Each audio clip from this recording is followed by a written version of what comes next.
Hello everyone, this is Deborah Richardson, and today I am putting the AP in Happy where accounts payable teams are empowered to protect the vendor master file from fraud.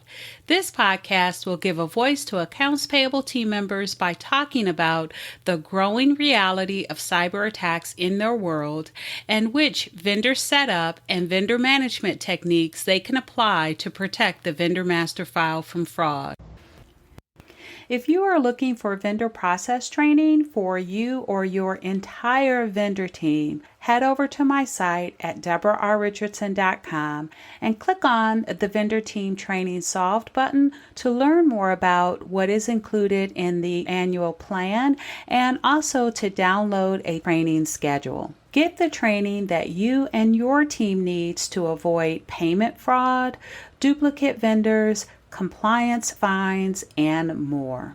So you were approved for a tool to check bank account ownership, and you're checking diligently each time you add or change a vendor's banking details.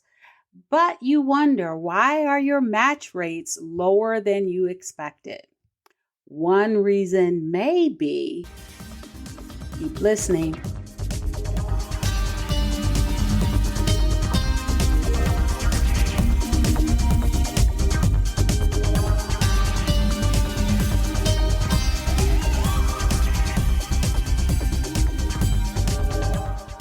Welcome to episode 205. One possible reason your match rates may be lower than expected for bank account ownership validations.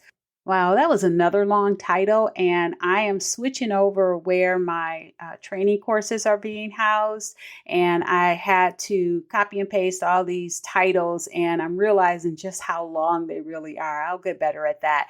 But it's true, you probably are right, realizing that you don't have as many matches or hits that are successful when you're doing your bank account ownership validations. And I know you were very happy when you had or got, especially if it took you a while to get approval to even get the service.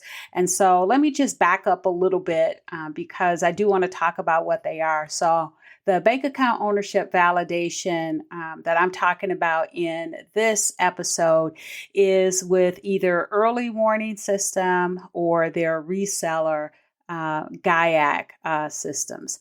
And so EWS or GIAC. And they rely on a database that institutions or financial institutions, so from mom and pops to credit unions to large banks, to voluntarily send them their depositor information. And not all banks do that, right? Because some banks are just too small. They don't have the staff or the ability to voluntarily send that information. But, you know, they're always increasing their footprint across the United States. It doesn't include international banks, but they are increasing, and they're a lot more than it was when I was looking at the service back in like 2016. And in addition to that, GIAC offers some additional validations or resources, databases to check. And so I'm not going to get into that here. I actually did do an episode on free and paid banking validation resources. And so if you want more of that information, check out episode 172. But here I'm going to talk about one possible reason that you may not get as many matches as you thought you would, like the percentage is down. Now, one reason is because all of the banks don't contribute their depositor information, and so that information is just not available to match to. But another reason could be is your vendor is giving you a universal payment identification code, or a UPIC. Now, you might wonder, if you hadn't heard of it before, what is a UPIC? And a UPIC is a unique account identifier that looks and acts just like a real account number on ACH payment transactions. And the reason to use a UPIC is you want to have some security around your sensitive banking information. So the actual bank account number is in effect masked by the UPIC. In addition to that, it only allows credit transactions to an account. It does not allow direct debit. So that's another advantage. Now, in order to use it, it has to be for ACH payments. It has to go through NACHA's automated clearing house for credit transactions. Kind of already said that piece. But if you have a wire routing number, like Fed wire credits, cannot use UPIC. So no wires, but ACH transactions that go through NACHA's automated clearinghouse or ACH will go through, and those will be fine.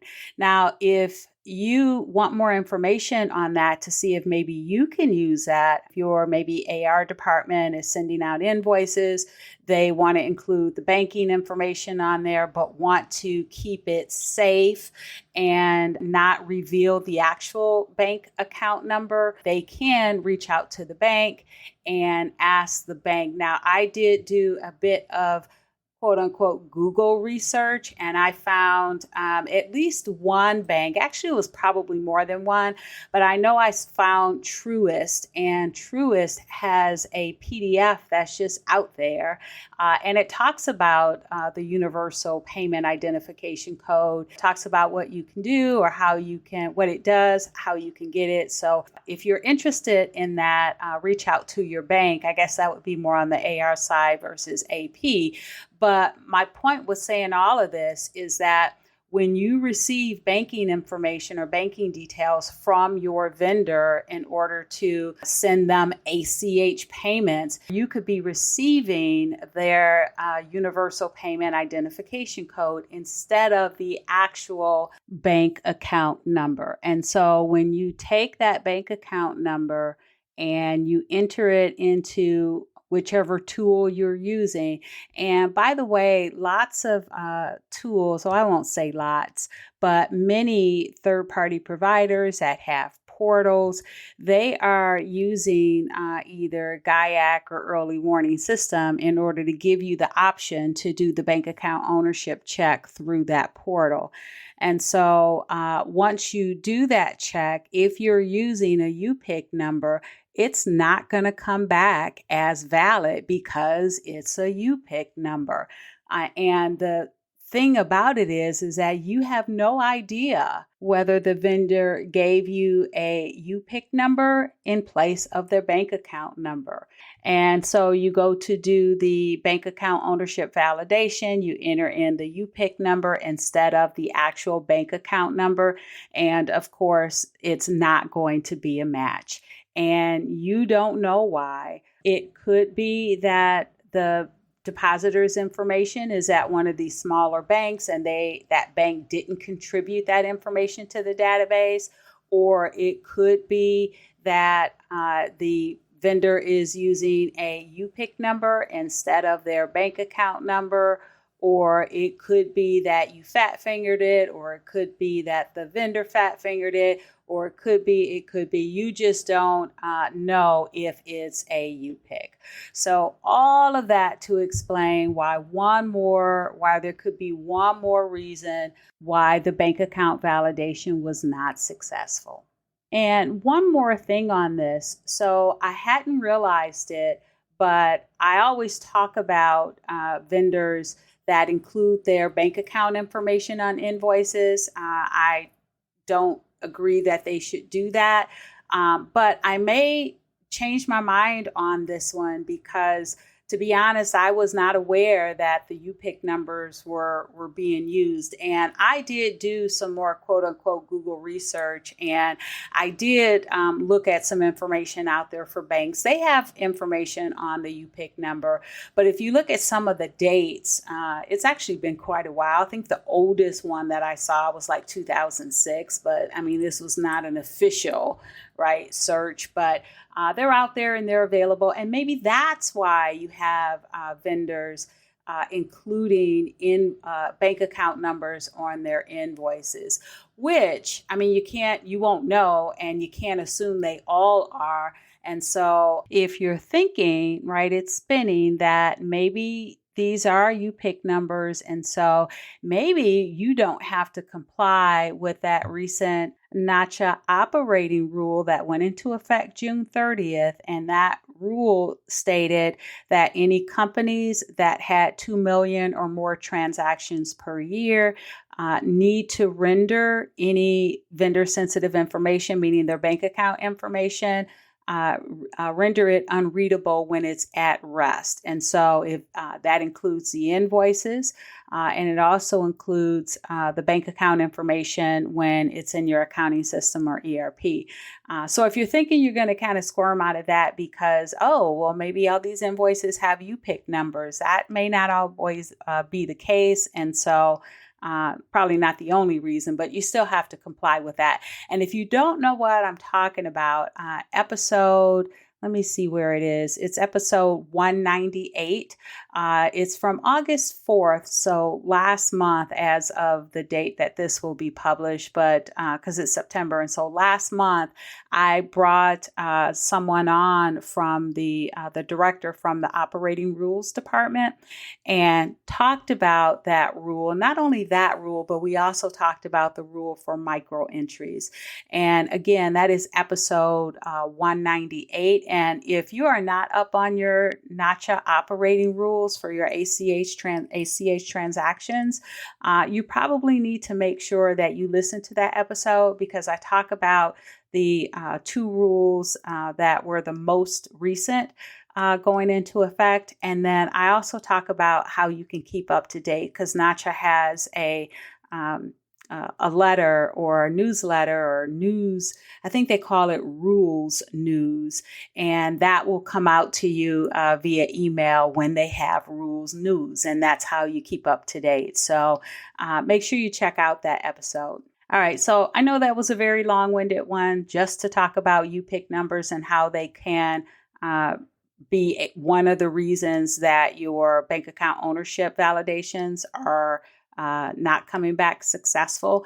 But I think it's some great information to have. And also, I know a lot of you are in charge of AR and AP. And so when you have your AR hat on, and hopefully you put it on or switch back and forth in this podcast, maybe now you have some basic information that you can use to reach out to your bank if you're not currently using UPICs and you'd like to find out more information on them. So thanks, everyone. I hope you enjoyed the 205th episode of the Putting the AP in Happy podcast, where accounts payable teams are empowered to protect the vendor master file from fraud.